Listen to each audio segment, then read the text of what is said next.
මම එදා ඔබට මේ වාක්‍ය හදන විදිය ගැන එහි අගපදයට ඇත හෝ නැත කියලා යෙදුනොත් කොහොමද වාක්‍ය ලියන්නේ කියන එක ගැන විස්තර කළා. දැන් අපි හිතමු ඒක මම දැන් නැවත මතක් කරන්නම්. ඒක හරිම ලේසි ක්‍රමයක්. අපිට ඇත නැත්තම් නැත ඔය දෙක නම් ඉවර වෙන්නේ වාක්‍යයේ අගට. ඒ වාක්‍යයේ නාමපදය අපි හිතමුකෝ බහුවචන කියලා. මම මේ ඒක වචන ගැන කතා කරන්නේ නැත්තේ ඒක වචනේ මෙතෙන්ට අදාළ නැහැ. මොකද බහුවචන තමයි වරදින්නේ. දැන් ඒක වචන වාක්‍ය හදනවා නම් මේ වාක්‍ය හදන එක ලේසි. මං ඉස්සෙල්ලා ඒක වචනෙන් නැවත එකක් හදලා පෙන්නන්නම්. මගේ පන්තියේ ළමයෙක් ඇත. මගේ පන්තියේ ළමයෙක් ඇත. මගේ පන්තියේ දියණියක් ඇත. දැන් ඔය ඒක වචන. හැබැයි ඒකේ මෙහෙම ලියන්න තහනම්. කොහොමද? මගේ පන්තියේ ළමයෙකු ඇත ලියන්න තහනම්. මගේ පන්තියේ දැරියක ඇත ලියන්න තහනම්. දැරියක් කියලාම ලියන්න ඕන. මගේ පන්තියේ ළමයෙක් ඇත. අපේ මිදුලේ බල්ලෙක් ඇත. එහා මිදුරේ එළදෙනක් ඇත. ගහේ යත්තේ කුරුල්ලෙක් ඇත. පින්නවල අලියෙක් ඇත. දියේ ඉබ්බෙක් ඇත. වහලේ හූනෙක් ඇත. මිදුලේ කරපොත්තෙක් ඇත. ඔන්න ඔහොමමයි ලියන්න ඕන. ඒක වචන. ඔන්න බහුවචන. මම ගොඩක් එදා කළේ බහුවචන. මෙන්න මෙහෙමයි ලියන්නේ. මගේ පන්තියේ ළමෝ ඇත. ඇත කියන පදේ ළඟටම යොදන්නේ ඕ සද්දෙන් හූ සද්දෙන් එන පද. මගේ පන්තියේ ළමෝ ඇත. එහා පන්තියේ ළමෝ නැත. අපේ මිදුලේ බල්ලෝ ඇත. අල්ලපු ගෙදර එළදෙන්නු ඇත. එළදෙන්නුන් නෙවෙයි. එළදෙන්නු ඇත. කුඹුරේ ගොවියෝ ඇත. අහසේ කුරුල්ලෝ ඇත. වෙලේ කොක්කු ඇත. ඔන්න ඔහොමමයි ලියන්නේ. එක්ක කොක්කු ඇත නැත්තම් එළදෙන්නු ඇත. ගොන්නු ඇත. හරක් ඇත. ඔන්න වාක්‍යය දෙන විදිය. කිසිසේත් පුතේ ඔය ඇත කියන පදේ ළඟම යොදනවා නම් නාම පදේ බල්ලන් ඇත, කුකුලන් ඇත, වඳුරන් ඇත, මීයන් ඇත, හාවුන් ඇත ලියන්න තහනම්. ලියන්නෙම පුතේ මගේ පන්තියේ ළමෝ ඇත. එහා පන්තියේ ළමෝ නැත. අපේ කුඹුරේ ගොවියෝ ඇත. එහා කුඹුරේ ගොවියෝ නැත. අපේ මිදුලේ බල්ලෝ ඇත. එහා මිදුලේ මඩුවේ හරක් ඇත. යම් හේයකින් මං එදා කියලා දුන්නා ක්‍රියාපදයේ ළඟම ළමෝ කියන පදේ නැතුව ඒක ටිකක් පුතේ එහා පැත්තට වගේ තියෙනවා නම් ඔහොම ලියන්න තහනම්. මෙන්න එතකොට ලියන හැටි. මගේ පන්තියට තවමත් ළමුන් පැමිණ නැත. ඒකේ නීතිය තමයි පුතා ඇත හරි නැත හරි අගට දාලා නාමපදයේ යෙදෙන්නේ ටිකක් ඈත නම්. බලන්න ඈතද කියලා. මගේ පන්තියට තවමත් ළමුන් පැමිණ නැත. මේ වෙනස වෙන්නේ පුතේ නැත හෝ ඇත පදයේ ළඟ එක දික් කරන ක්‍රියා කෑල්ලක් මැද්දට පැන්නුවා. පැමිණ කියලා එකක් එනවනේ මැද්දට. ඒ පැමිණ කියන සක්ක පදයේ ආපු ගමම්ම වම් පැත්ත අනුක්ත වෙන්න ඕන. එතකොට ඕ හූ රූප දාන්න බෑ. ඔන්න උතනින් තමයි මන් නැවැත්තුවේ. මට හිතෙනවා අද පාඩමට යන්න කලින් ඕකේ තව වාක්‍ය දෙක තුනක් ලියලම පෙන්නුවා නම් තමයි හොඳ. මොකද මට ඕන ඔබේ ඔය මේ නිදර්ශන වැඩි කරන එක නෙවෙයි. නිදර්ශන ඔළුවට ගිල්ලවන එක. මොකද මේ අද මං උගන්වන දේවල් ඔබට උපාධි පන්තියකදී වුණත් මේ පාවිච්චි කරන්න පුළුවන් වෙන්න ඕන. අපි නිදර්ශන දෙක තුනක් අදත් ලියමු බලන්න. මම මුලින්ම ලියන්නේ ක්‍රියාපදය ළඟම උක්තය තිබ්බොත් කොහොමද ලියන්නේ? මාතෘකාවක් දාන්න මෙහෙම.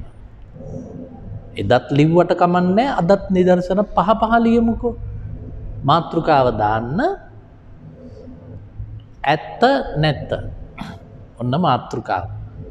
ඇත්ත නැත්ත. ඇත්ත නැත්ත. පදය ඇත්ත නැත්ත පදය අසලම ඇත්ත නැත්ත පදය අසලම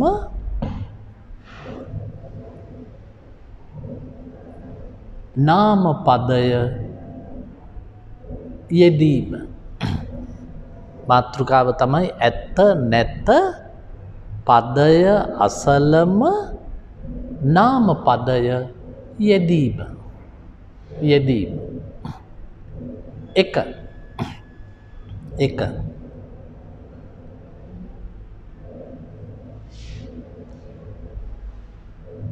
නුග ගසේ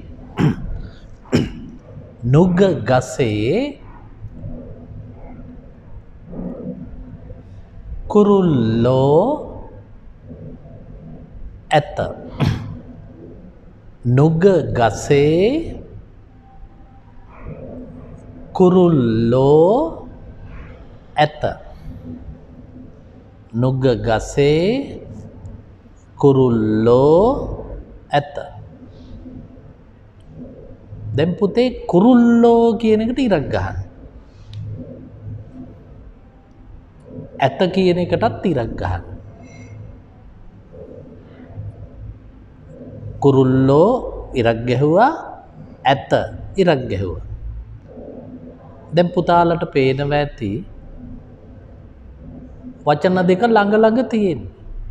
කුරුල්ලෝ හිස් තැනට වචනයක් නෑ, ඇත. තවත් එකක් ලියන්න.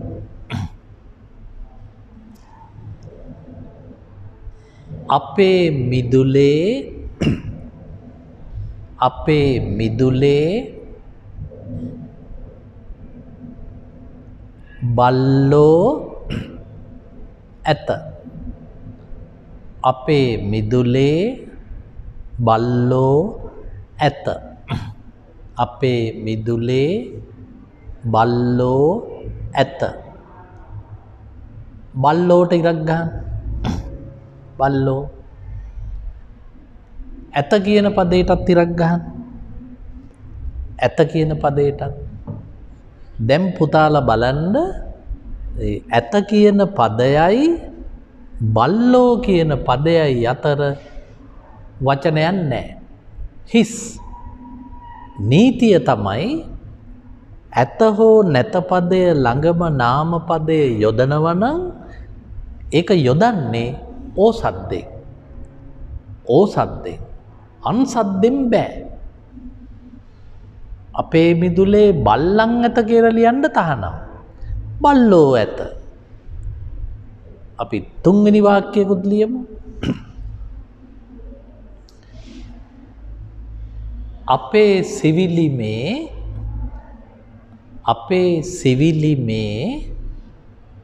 අපේ සිවිලිමේ හූනෝ ඇත. අපේ සිවිලිමේ හූනෝ ඇත. අපේ සිවිලිමේ හූනෝ ඇත. ඉරක් ගහන්න හූනෝ ඇත කියන එකටත් ඉරක් ගහන්න. ඔන්න පුතේ හූනං ඇත ලියන්න තහනම්. නීතිය තමයි ඇත හෝ නැත පදය ළඟම නාමපදය තියෙනවා නම් ඒක ඕ සද්දෙන් ඉවර වෙන්න ඕන. හූනෝ ඇත. හූනං ඇත වැරදි, බල්ලන් ඇත වැරදි, කොල්ලන් ඇත වැරදි, මීයන් ඇත වැරදි. තව වාක්‍යයක් ගමු. එහා කුඹුරේ ගොවියෝ ඇත. එහා කුඹුරේ ගොවියෝ ඇත. ඇත කියන ටිකක් ගහන්න. ගොවියෝ කියන ටිකක් ගහන්න. ගොවියන් ඇත ලියන්න තහනම් ගොවියෝ ඇත. ඕ සද්දෙන්ම ඉවර කරන්න ඕන. ගොවියෝ, බල්ලෝ, ඌරෝ, ගෙම්බෝ, මීයෝ, කැරපොත්තෝ ඒ විදියට. තව එකක් ගමු. අපේ කුස්සියේ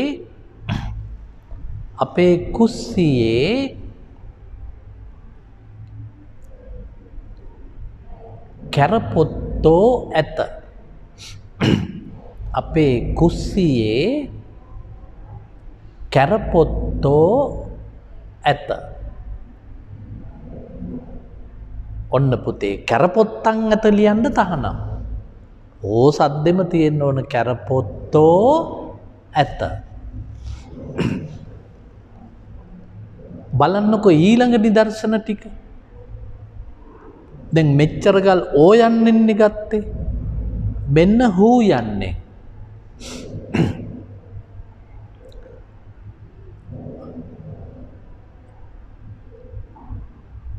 එහා කුඹුරේ මිනිස්සු ඇත. එහා කුඹුරේ මිනිස්සු ඇත. මිනිස්සු ඉරක් ගහන්න. ඇත කියන එකටත් ඉරක් ගහන්න. මිනිසුන් ඇත කියලා ලියන්න තහනම්. මිනිස්සු ඇත. එහා කුඹුරේ මිනිස්සු ඇත.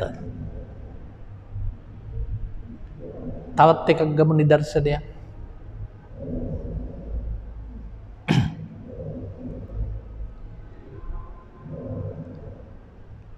එම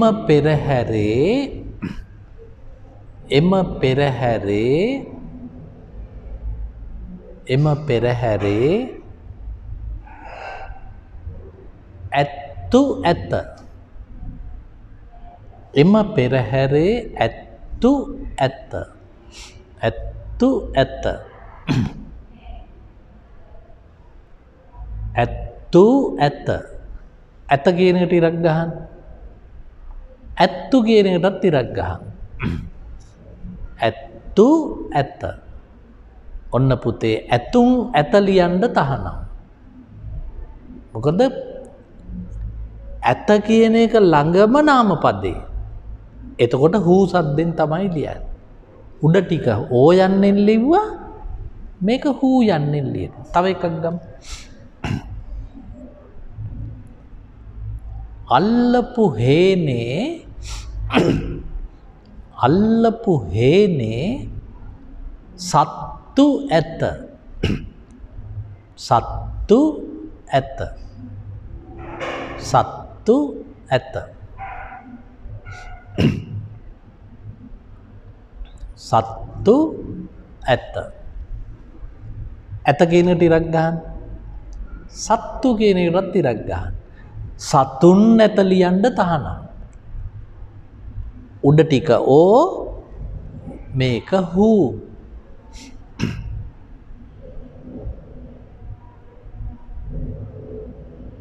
අල්ලපු ගෙදර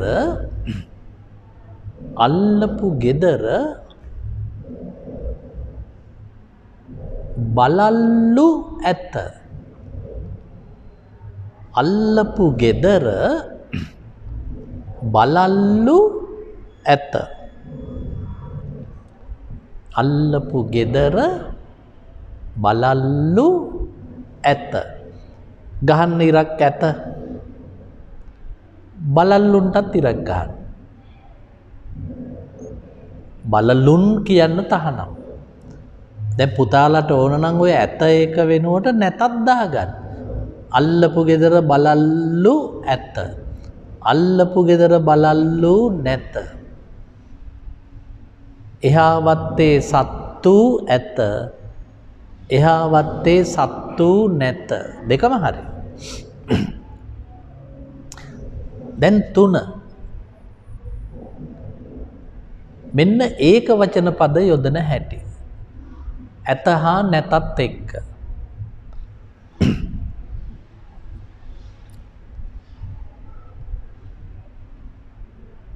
මගේ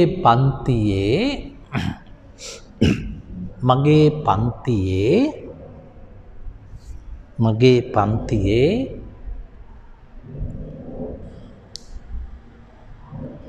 දැරියක් ඇත.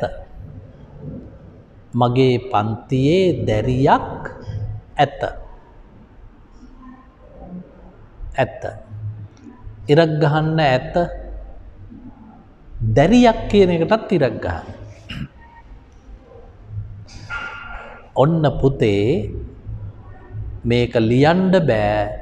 දැරියක ඇත වැරදි. දැරියකු ඇත වැරදි. මේක දැරියක් කියලම ලියන්න. දැරියක් ඇත. තව එකක් ගමු.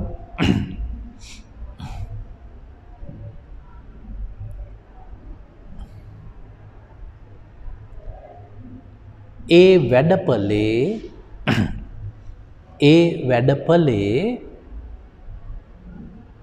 වැඩපලේ කම්කරුවෙක් ඇත. ඒ වැඩපලේ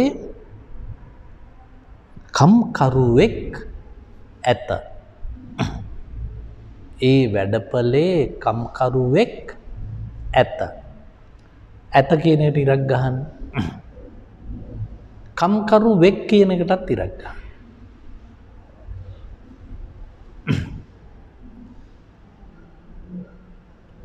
ඔබට මෙහෙම ලියන්න තහනම්. වැඩපලේ කම්කරුවෙකු ඇත. අනිවාර්යෙන්ම කම්කරුවෙක් ඇත. වහලේ හූනෙක් ඇත. මිදුලේ නරියෙක් ඇත. අල්ලපු ගෙදර බල්ලෙක් ඇත. අහසේ කුරුල්ලෙක් ඇත. හුඹහේ වේයෙක් ඇත. හුඹහේ නයෙක් ඇත. හුඹහේ හැපින්නක් ඇත. ගහේ කටුස්සෙක් ඇත. ඔන්නහම කටුස්සෙක්, හෝනෙක්, බල්ලෙක්, වඳුරෙක්, මීයෙක් කියලාමයි ලියන්නේ. දැන් මාතෘකාව මෙහෙම ලියන්නකෝ බලන්න. දැන් මෙච්චර වෙලා මං උදාහරණ ටික ලිව්වේ ඕ, හූ, අක්. ඕ කියලා ලිව්වා පාරේ වඳුරෝ ඇත, වඳුරෝ නැත. මිදුලේ බල්ලෝ ඇත, මිදුලේ බල්ලෝ නැත. සිවිලිමේ හූනෝ ඇත, සිවිලිමේ හූනෝ නැත. ඊට පස්සේ දෙවනුව ලියාගෙන ආවා පෙරහැරේ ඇත්තූ ඇත, පෙරහැරේ ඇත්තූ නැත. සොහොනේ යක්කූ ඇත, සොහොනේ යක්කූ නැත. හේනේ සත්තු ඇත, හේනේ සත්තු නැත. ඊට පස්සේ ලියාගෙන ආවා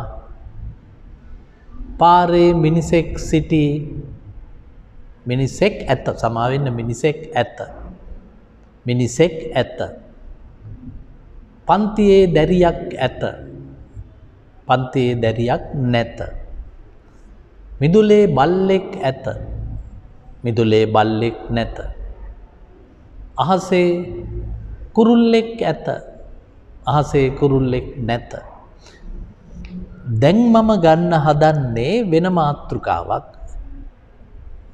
මෙන්න මෙහෙම මාතෘකාව ලියන්න ඇත නැත ඇත නැත ඇත නැත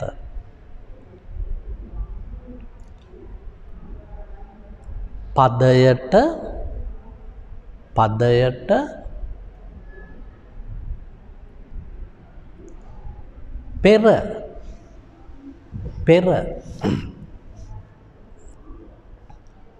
පෙර ක්‍රියාපදයක් තිබුණොත් ඇත නැත පදයට පෙර ක්‍රියාපදයක් තිබුණොත්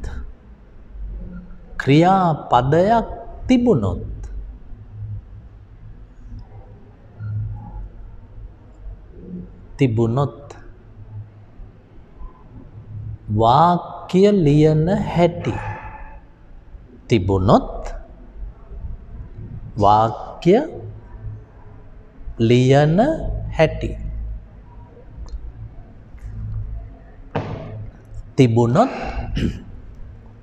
වාක්‍ය ලියන හැටි තිබුණොත් වාක්‍ය ලියන හැටි ඔන්න පළවෙනි නිදර්ශන බලන්න ඒක ලියන විදිය ටිකක් නිරීක්ෂණය කරලා බලන්න මං අදාළ තැන් දෙකට ඉරි ගැහුවම පෙනේ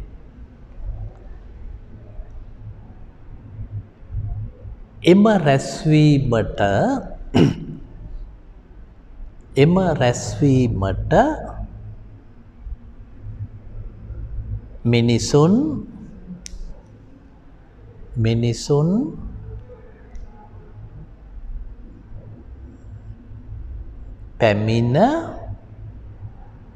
මිනිසුන් පැමිණ නැත එම රැස්වීමට මිනිසුන් පැමිණ නැත නැත කියන එකට ඉරක් ගහන්න මිනිසුන් කියන එකට ඉරක් ගහන්න දැන් පුතාලා බලන්න උඩ නිදර්ශන දිහා ඒකේ මිනිසුන් කියන පදේ ලිව්වේ නෑ අපි ඒකේ ලිව්වේ මිනිස්සු නැත මේකේ මිනිස්සුන් කියලා ඉරකට ගැහුවා නැත කියන එක එහා පැත්තේ තියෙනවා ඇයි ඒක උනේ පුතේ ඔය දෙක මැද්දේ තියෙන පැමිණ කියන පදය හින්දා ඒකට පුතේ ඉරි දෙකක් ගහන්න මං ඉරි දෙකක් ගැහුවේ ඒ ඉරි දෙක සහිත පදය මොකද කළේ වම් පැත්තේ පදය වෙනස් කළා මිනිසුන් පැමිණ නැත රැස්වීමට මිනිසුන් පැමිණ නැත තව එකක් දාන්න බලන්න මිනිසුන් පැමිණ නැත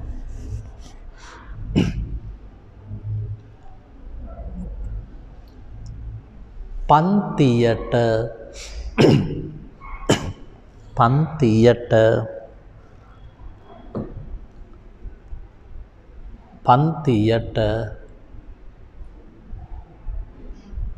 තවමත්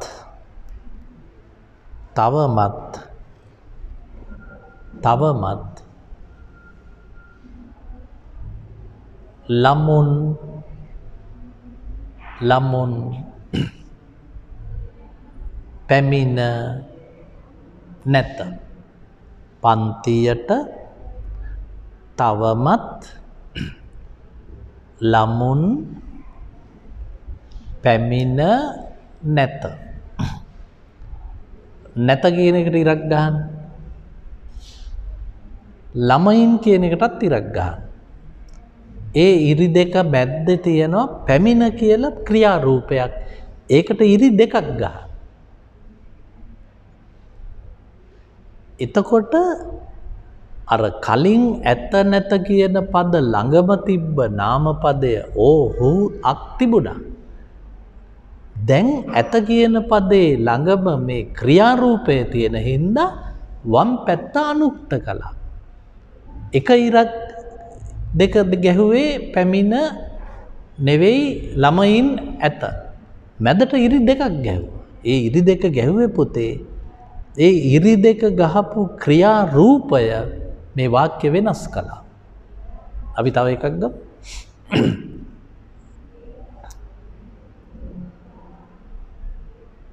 කුඹුරට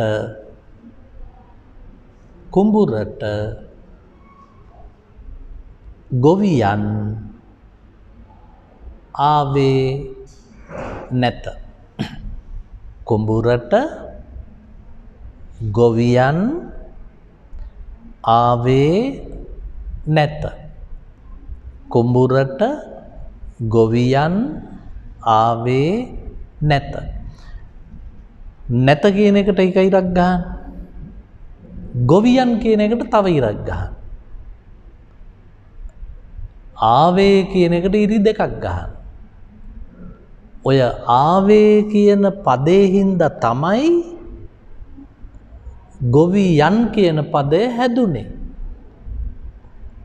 ඔකට හොඳම ක්‍රමේ තමයි පුතේ ඔය ආවේ කෑල්ල නැති කරලා දාන්නකෝ මනසින්. දැන් ඔන්න මං ආවේ කෑල්ල නැති කරලා වාක්‍ය ලියනවා. දැන් අපි හැදුවේ කුඹුරට ගොවියන් ආවේ නැත කියලානේ. මෙන්න ආවේ කෑල්ල ඉවත් කරනවා. කුඹුරේ ගොවියෝ ඇත. කුඹුරේ ගොවියෝ ඇත. මේක ලියන්න එපා. හිතට ගන්න ආවේ කියන එක එනකොට වෙන වෙනසයි ආවේ කියන එක නැතිකොට ඇති වෙනසයි. කුඹුරේ ගොවියෝ ඇත. නැත්තම් කුඹුරේ ගොවියෝ නැත. ඔන්න ආවේ කෑල්ල දානවා. කුඹුරට ගොවියන් ආවේ නැත. පැමිණ දාන්නත් පුළුවන්. කුඹුරට ගොවියන් පැමිණ නැත. කුඹුරට ගොවියන් පැමිණ ඇත. අපි තව වාක්‍යයක් ගමු.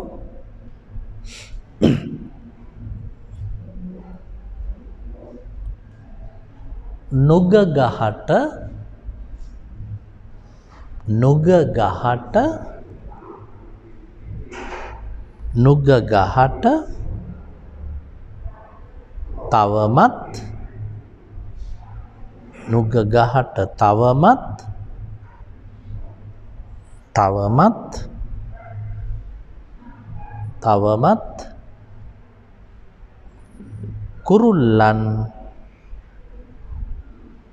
තවමත් කුරුල්ලන් පැමිණ නැත. නුගගහට තවමත් කුරුල්ලන් පැමිණ නැත. නුගගහට තවමත් කුරුල්ලන් පැමිණ නැත. නැත ඉරක් කුරුල්ලන් ඉරක්. පැමිණ කියන එකට ඉරි දෙකක්. දැන් ඔන්න මම පැමිණ කියන එක මකලා වාක්‍ය හදනවා. නුගගහට කුරුල්ලෝ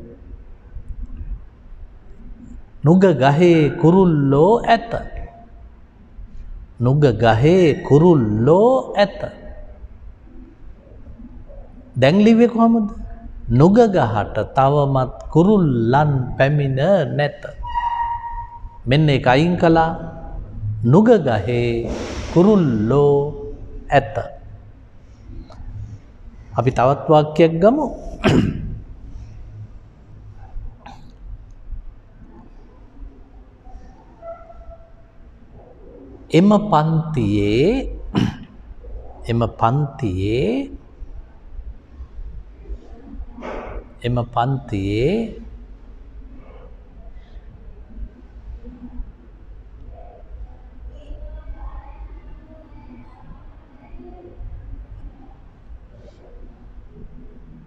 එම පන්තියේ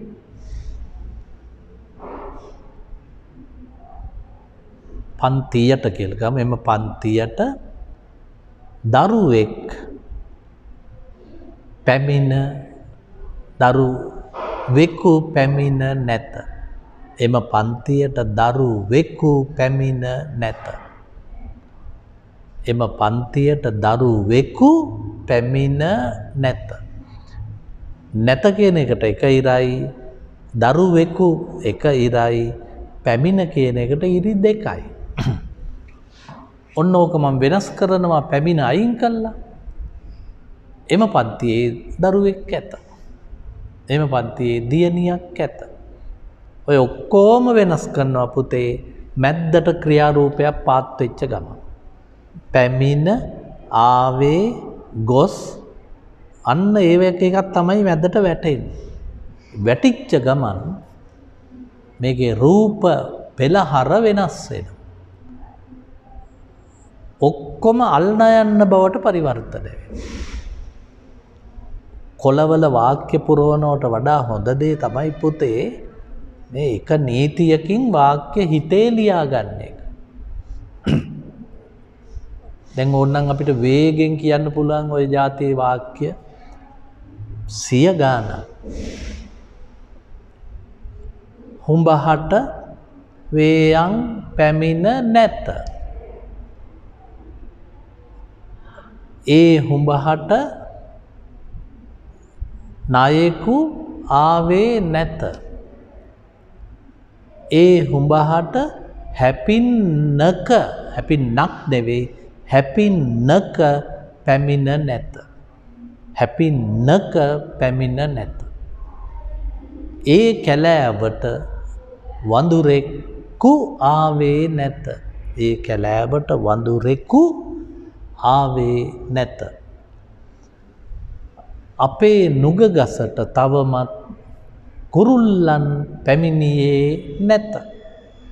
ඒක විහිළුවක් කරගත්තම අපිට මේ වාක්‍ය රටාව ඉබේම හැඩගැහෙන්න පටන් ගන්න.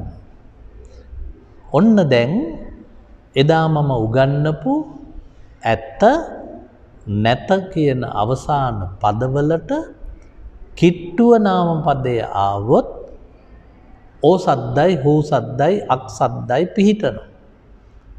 මැද්දට ක්‍රියාරූපයක් කඩා පාත් වෙච්ච ගමන්ම වාක්‍ය පරිසරය සම්පූර්ණයෙන්ම වෙනස් වෙනවා. ඔන්න ඕක මං අද දැන් එදත් ඉගැන්නුවා. අදත් ඉගැන්නුවා. කොච්චර දැනගත්තත් මේක තේරෙන කල්ම වැටහෙන කල්ම ඔබට පුළුවන් නම් මේ වැඩසටහන පටිගත කරලා නැවත නැවත අහන්න.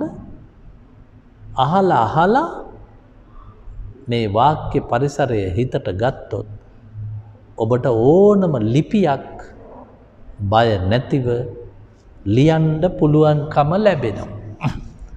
හොඳයි. අපි බලමු අද මං කතා කරන නීතිය මොකක්ද? අද මං කතා කරන නීතිය මොකක්ද? දැන් අද මං කතා කරන නීතිය තරමක් සංකීර්ණ නීතියක්. මේකට මං සංකීර්ණ කියන වචනේ පාවිච්චි කළේ අපි සාමාන්‍යයෙන් වාක්‍ය ලියනකොට ලියන ක්‍රමයට වඩා මේ වාක්‍ය රටාව වෙනස්. මේකට පුතාලා ඉස්කෝලේදී ඉගෙන ගන්න ඇති පහේ ශිෂ්‍යත්වෙදිත් මේක ආවා. මේකට අපි කියන්නේ අන්තර්වාක්‍ය නීතිය කියලා. අන්තර්වාක්‍ය නීතිය. පුතාලා ලියා ගන්න මේකේ මේ මාතෘකාව අන්තර්වාක්‍ය නීතිය. පුතාලා බලන්නකෝ ඔය පරණ ප්‍රශ්න පත්තර දිහා. මම මේ කියන අන්තර්වාක්‍ය නීතිය විභාගෙට එනවාමයි. එක්කෝ ඇත නැත කියන එකෙන් එනවා. නැත්නම් මේකෙන් එනවා. එහෙම නැත්නම් ඇතයි නැතයි දෙකම නැතුව මේකත් නැතුව සරල නීතියෙන් එනවා. පන්තියේ ළමෝ සිටිති. කුඹුරේ ඇත්තු සිටිති. අහසේ කුරුල්ලෝ පියාඹති. ඒක සරල වාක්‍ය රටාව. ඔය මම මෙච්චර වෙලා ඉගෙනුවේ සංකීර්ණ වාක්‍ය රටාවක් ඔය ඇත නැත. අපි බලමුකෝ මේක කොහොමද ලියන්නේ කියලා.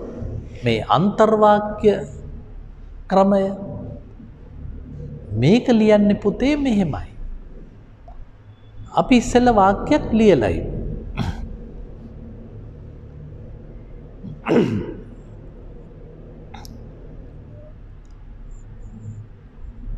දරුවන්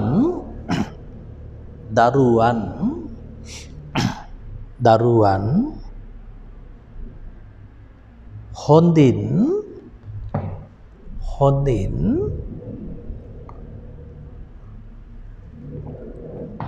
ඉගෙන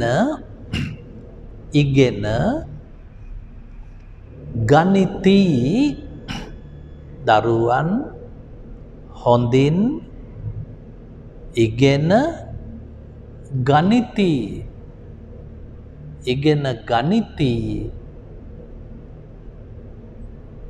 දෙමාපියෝ සිතති. දරුවන් හොඳින් ඉගෙන ගනිති.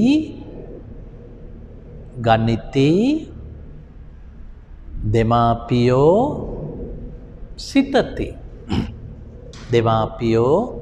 සිතති. දැන් මේ වාක්‍ය රටාවෙදි පුතේ මේකේ වාක්‍ය දෙකක් තියෙනවා. ඉස්සෙල්ලා හොයාගන්න ඕන ප්‍රධාන වාක්‍ය මොකක්ද කියලා. මේකේ ප්‍රධාන වාක්‍ය තමයි දෙමාපියෝ සිතති.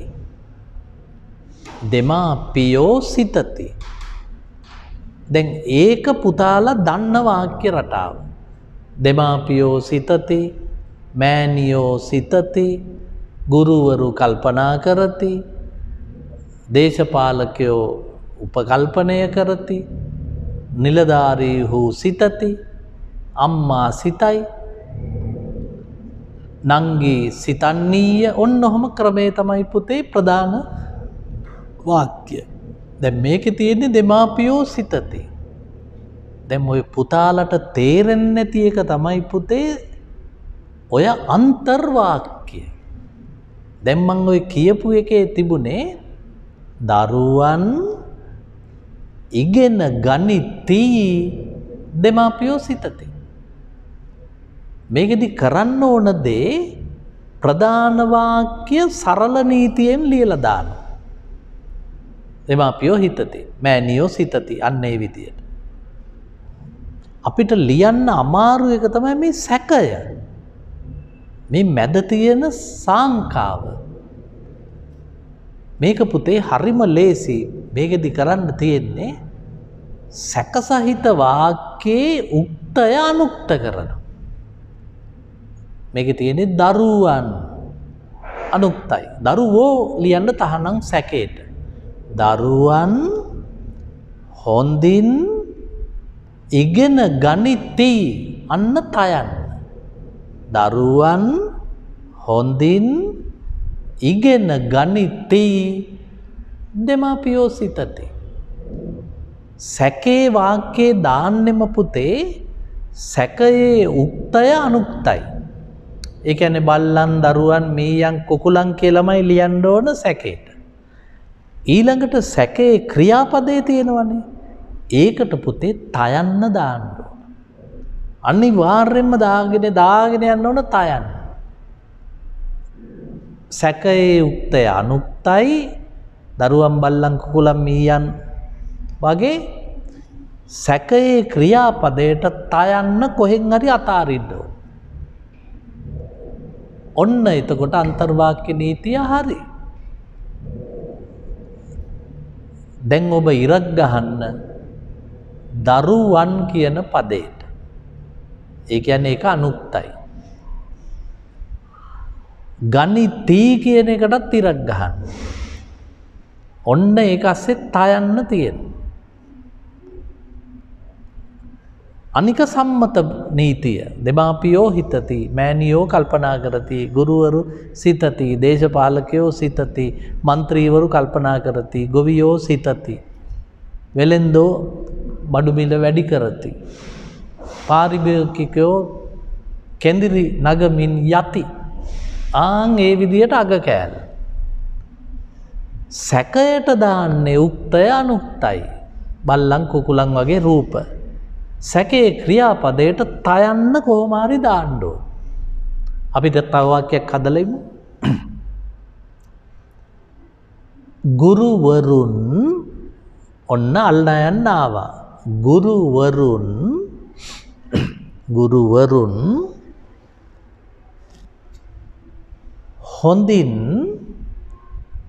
හොඳින්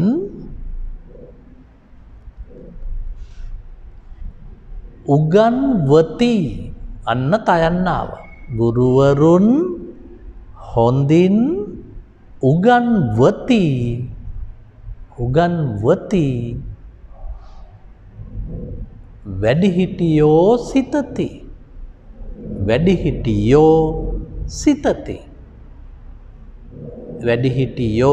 සිතති මේකේ පුතේ ප්‍රධාන වාක්‍ය වැඩිහිටියෝ සිතති සැකය තමයි ගුරුවරුන් ඔන්න අනුක්ත රූපේ හොඳින් උගන්වති ඔන්න තයන්න ආවා. ගුරුවරුන් හොඳින් උගන්වති වැඩිහිටියෝ සිතති. ඔබ ඉරක් ගහන්න ඕන ගුරුවරුන් කියන පදයට. ඔබේ ඊළඟ ඉර වදින්න ඕන උගන්වති කියන පදයට. ප්‍රධාන වාක්‍ය සරල නීතිය. අපි තව වාක්‍යයක් හදමු.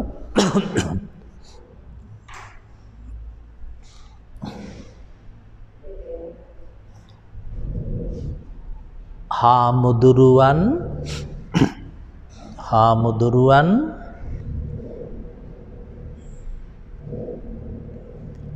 හොඳින්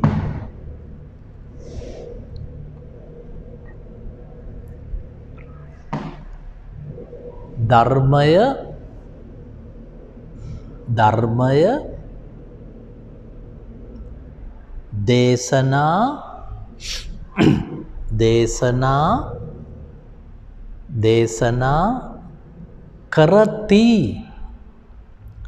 දේශනා කරති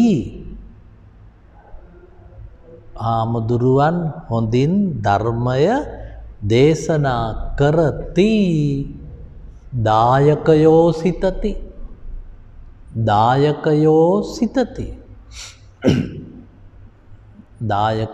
සිතති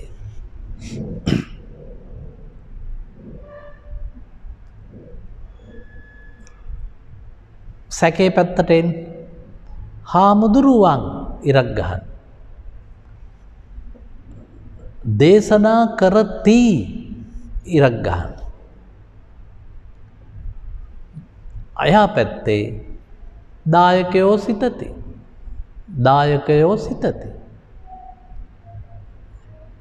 නිතරම පුරුදු වෙන්න ඕන දකුණු පැත්තේ තියෙන වාක්‍ය තමයි නියම වාක්‍ය. ප්‍රධාන වාක්‍ය. ඒක මම මෙච්චර කල් උගන්වපු නීතියට ලියන්න ඕන. හාමුදුරුවෝ සිතති. දෙමාපියෝ කල්පනා කරති. දේශපාලනකයෝ උපකල්පනය කරති. පරිපාලකයෝ ඒ ගැන සිතති. අන්න ඒ විදියට එන්න ඕන ප්‍රධාන වාක්‍ය. මේකේ අමාරුම වැඩේ තමයි පුතේ සැකය. සැකයේ යුක්තය අනුක්ත කරන්න, සැකයේ ක්‍රියාපදයට තයන්න දාගෙන එන්න. අපි තව නිදර්ශනයක් ගමුකෝ පොඩ්ඩක්. ඒක වචනකි.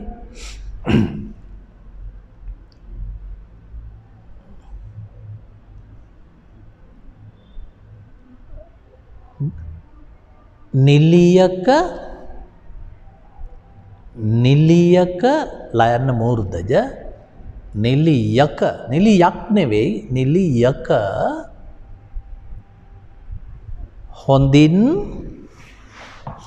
නිලියක හොඳින් රඟපාති.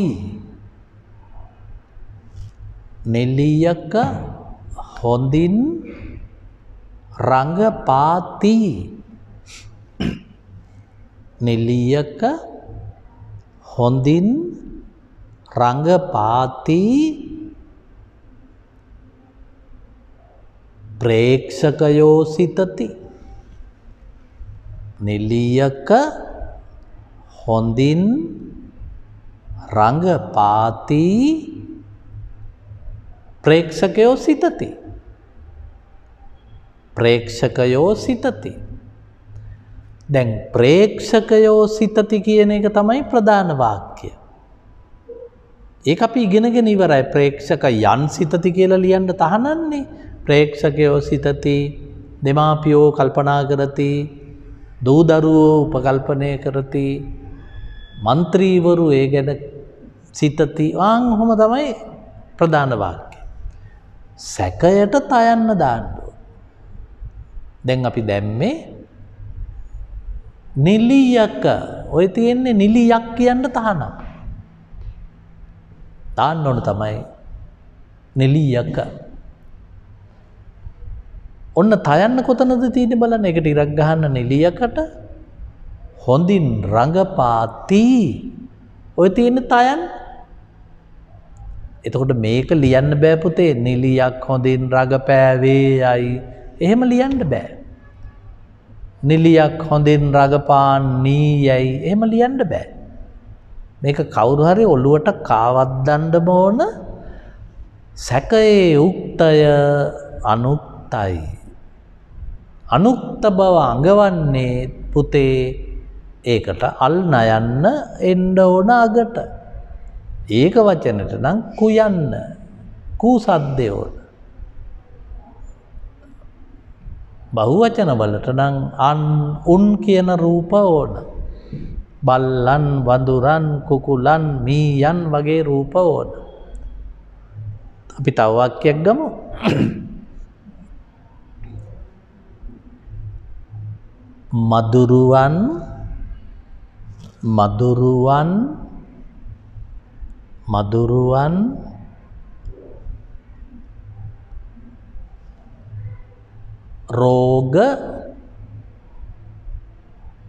මදුරුවන් රෝග බෝ කරතැයි. මදුරුවන් රෝග බෝ කරතැයි. අන්න තයන්න ආවා. මදුරුවන් රෝග බෝ කරතැයි.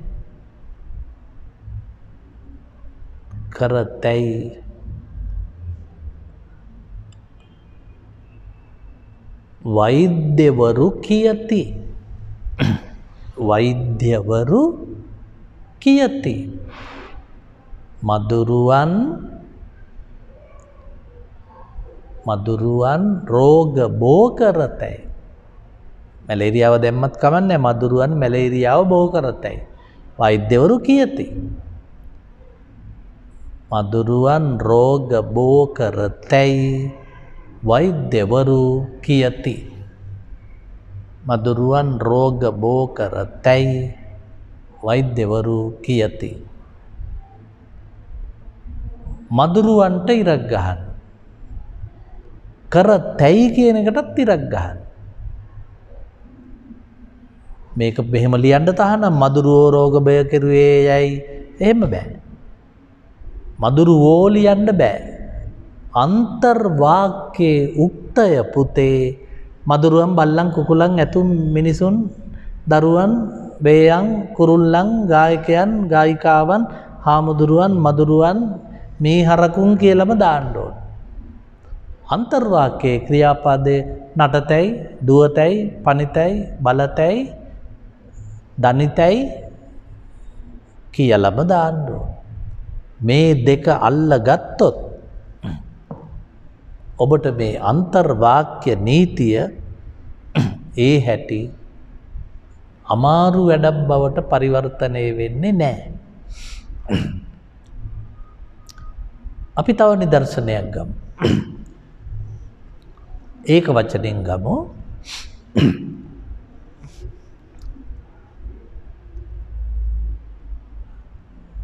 ළමයෙකු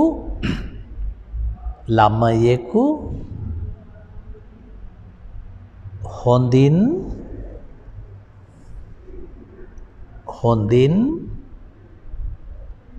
ඉගෙන ගනිතැයි. ළමයෙකු හොඳින් ඉගෙන ගනිතැයි.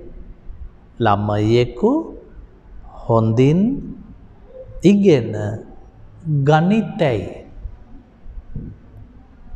ගනිතැයි.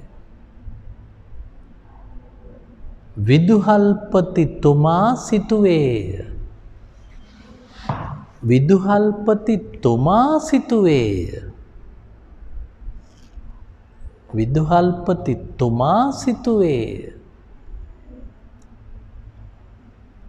දැන් මේකේ ප්‍රධාන වාක්‍ය තමයි විදුහල්පතිතුමා සිතුවේය. ඒක දැන් හරි එකේ හදන්න දෙයක් නැහැ.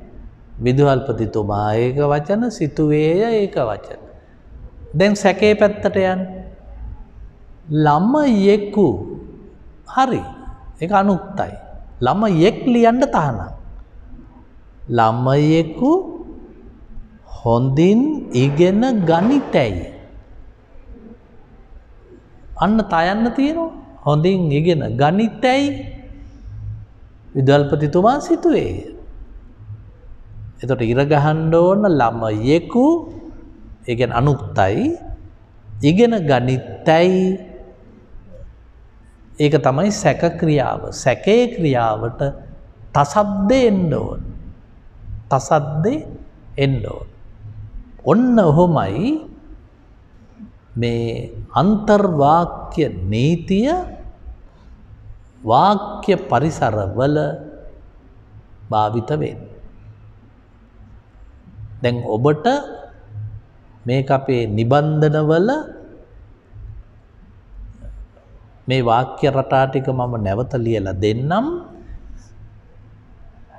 වැදගත් වෙන්නේ ඒවා දෙස බලාගෙන ඉඳීම නෙවෙයි මේ අසාගෙන තේරුම් ගැනීම. ඔබට මේ වැඩසටහන් පටිගත කරලත් ගන්න පුළුවන් හින්දා මේවත් පුළුවන් නම් නැවත නැවත අහන්න. අහා මම මේ කියලා දුන්නු විදිය ඔබට දවසක තේරෙයි මම මේවට යොදන සාම්ප්‍රදායික දේවල් මං යෙදුවේ නැහැ. මං එහෙම යෙදුවේ නැත්තේ මම පුංචි කාලේ ව්‍යාකරණ ගුරුවරයා ඒවා උගන්වනකොට මට සිංහල භාෂාව එපා වුණා. මට සිංහල භාෂාව තේරෙන්න ගත්තේ ඇත්තම කියනවා නම් සිංහල ගුරුවරයාගෙන් නෙවෙයි. මට තේරුනේ තේන බදු කියලා එක්තරා ගුරුතුමෙක් ලියපු පොතකින්. ඒ ගුරුතුමාගේ පොතේ තමයි මම ඔය ඕ සද්ද හූ සද්ද කියන ඒවා දැක්කේ. ඕ හූ අක් එක්. දැන් ඕක මට ඉස්කෝලේ ගුරුතුමා ඉගැන්වුවේ ප්‍රථම විභක්ති කියලා. එතකොට මට ඒක නිකන් ග්‍රීක් වගේ දැනුණා. මට හිතුණා මොකද්ද මේ ප්‍රථම විභක්ති? තේන බදු මහත්තයා දැම්මේ ඕසද්දේ හූසද්දේ අක්කෙක්. ඒකෙන් සරල වාක්‍ය නීතිය ඉගෙන ගත්තා. ඊට පස්සේ තමයි දැන් ඔබටත් මං අද මේ නීතිය තමයි කියලා දුන්නේ නීති නැතුව වාක්‍ය. අන්න එහෙම හිතන්නකෝ. ඔය අපි බය වෙන්නේ පුතේ නීතියට. වාක්‍යවලදී ගුරුතුමා උගන්වනවා කර්තෘක්ත විය යුතුයි, කර්තෘ අනුක්ත විය යුතුයි. එතකොට මේක තේරෙන්නේ නැහැ. එතකොට බය හිතෙනවා. දැන් ඔන්න ඔබේ බය මං ඇරියා. දැන් ඔබ දන්නවා අන්තර්වාක්‍ය නීතිය පාරේ යන ගමන් හද යන්න. දැරියක පාඩම් කරති දෙමාපියෝ සිතූහ. සර්පයෙකු හුඹහේ ජීවත් වෙති මිනිස්සු කල්පනා කළහ. අන්න ඒකයි නීතිය. දැන් අද මම පාඩම පටන් ගත්තේ ගිය දවසේ පාඩම ළඟේ. ඒ වාක්‍ය නිදර්ශන ටික නැවත මතක් කළාම විනාඩි 20ක් විතර. එතකොට එදා නොපැමිණි අයටත් ඒ පාඩම නැවත මම පුනරීක්ෂණයක් කළා. කරලා පැය භාගයක් ගිහිල්ලා තමයි මං අලුත් නීතිය ඉගෙනුවේ. දැන් මං ඊළඟ දවසෙත් ව්‍යාකරණ පාඩමේදී ඉස්සෙල්ලම කරන්නේ මේ අන්තිමට උගන්වපු නිදර්ශන නැවත වාක්‍ය පරිසරවලට දාලා පෙන්නනවා. එතකොට මගේ ව්‍යාකරණ පාඩම් මේ අනිත් පාඩමයි මේ පාඩමයි අතර ගැළපීමක් තියෙනවා. ඒක හුදකලා කරලා ගන්න බෑ. එහෙනම් ඉතින් හැකිතරම් ඔබ එක්ක පන්තියට එන්න ඕන. එහෙම නැත්නම් අන්තර්ජාලය හරහා අඛණ්ඩව මේ දේශනමාලාවට පුරුදු වෙන්න ඕන. මොකද පුතේ ඔබ දවසක වෛද්‍යවරයෙක් වෙන්න බැරි වුණොත් ඔබට නීතිඥයෙක් වෙන්න ඕන වුණොත් ඔබට සිංහල භාෂාව ඕන වෙනවා. සිංහල භාෂාවේ A හෝ B සාමර්ථයක් නැතිව ඔබට ලංකාවේ නීතිඥ මහත්තයෙක් වෙන්න බෑ. එහෙනම් මේ මව් බස හෙළ බස ඊටාම වැදගත්. මොකද එන්න ලංකාවේ හුඟක් අයට සිංහල බැරි වේගෙන එනවනේ. ඉතින් ඒක පුතේ ඔබට ආදායම් මාර්ගයක් වෙයි දවසක. එහෙමනේ ආදායම් මාර්ගය හැදෙන්නේ. අනිත් අයට බැරි වෙනකොට ඒ බැරි වෙන දේ අපිට ඥානයක් බවට පත් වෙනවා. හොඳයි. එහෙමනම් අපි හම්බ වෙමු ඊළඟ පන්තියේදී අන්තර්වාක්‍ය නීතිය ගැන අද නවත්තපු ටික පුනරීක්ෂණයක් කරමින් ආයි අලුත් පාඩමකට. එනම් පුතාලට ආයිබෝවන්.